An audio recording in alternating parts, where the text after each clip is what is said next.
exciting time. If I look at the automotive industry, of course, anybody that reads on the industry, it's all about electric vehicles. I had mentioned earlier the 245 models being introduced over the next 4 years. 60% of those are going to be electric or hybrid.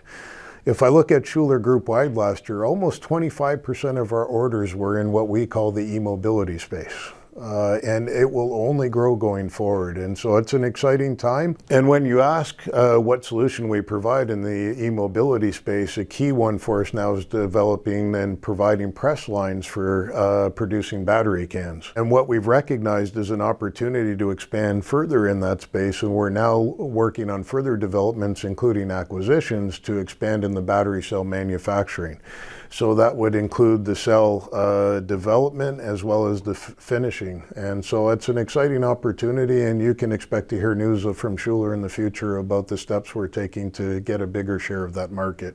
And again, I mean, if I look at the press over the last year, I mean, there's been tens of billions of dollars announced in this space by various automakers, both the incumbent and the new OEMs. Another space that we look at is new materials. Again, I mentioned earlier, it's about lightweight material, again, driven by electric vehicles.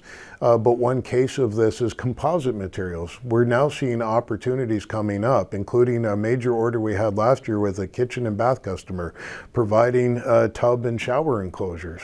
Again, they're building a brand new plant in Arizona. We're looking at aerospace. We're talking with customers. Wind turbine blades is another opportunity. So again, that entire space is expanding.